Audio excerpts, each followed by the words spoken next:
ભાવનગર શહેરમાં વિદ્યાનગરમાં મધરાતે 3 કારમાં કોઈ અસામાજિક ઇસમ દ્વારા આગ લગાડી હતી। ભાવનગરમાં કથળતી જતી કાયદો વ્યવસ્થાનો વધુ એક પુરાવો સામે આવ્યો। આવારા ઇસમો પોલીસનો કોઈ ખોફ નહીં હોવાનો વધુ એક કિસ્સો સામે આવ્યો છે। ભાવનગર શહેરના વિદ્યાનગરમાં કેટલાક નશાખોર યુવાનોને ટપારતા સોસાયટીના સભ્યો સાથે મારપીટ કર્યા બાદ મોડી રાત્રે કારમાં આગ ચંપી કરી હતી।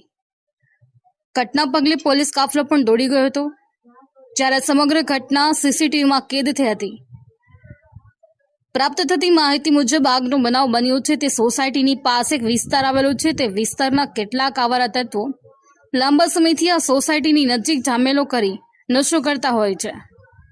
જે અંગે સોસાયટીના સભ્યોએ ટપારતા મારામારી પર ઉતરી આવ્યા હતા અને રાત્રે મોડીથી ફરી આવી અને પાર્ક કરેલ કારમાં આગ ચાંપી ફરાર થઈ ગયા હતા।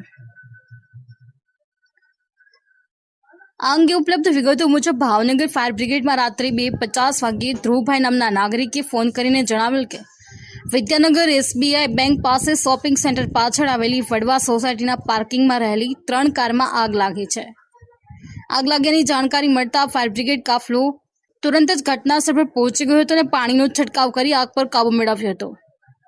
બનાવ સ્થળે પાર્ક કરેલ ચિંતનભાઈ શાહની માલિકીની ઇનોવા કાર તેમજ જગદીશસિંહ રાણાની માલિકીની હોન્ડા સિટી કાર, કુમુદીની રાણાની માલિકીની સેવરોલેટ કારમાં આગ લાગેલી જોવા મળી હતી।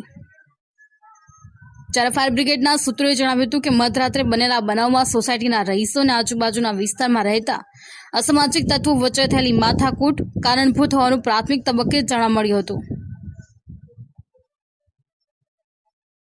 અસામાજિક તત્વો છેલ્લા 2 વર્ષથી વડવા સોસાયટી નજીક જમેલો કરી આવારાગીરી કરવા સાથે નશો કરતા હતા। આ અંગે રહીશોએ તેઓને ટપારતા સોસાયટીના 2 સભ્યો પર હુમલો કરી માર મરાયો હતો। જ્યારે મોડી રાત્રે શખ્સ આગ લગાડતો હોય તે સીસીટીવી કેમેરામાં જોવા મળ્યું હતું। બનાવના પગલે રાત્રે પોલીસ પણ દોડી ગઈ હતી અને આ સમગ્ર ઘટનાક્રમ અંગે પોલીસ દ્વારા તપાસ માટેની તજવીજ હાથ ધરી હોવાનું જાણવા મળ્યું છે। અશ્વિન ગોહેલ, જીએ ન્યૂઝ, ભાવનગર।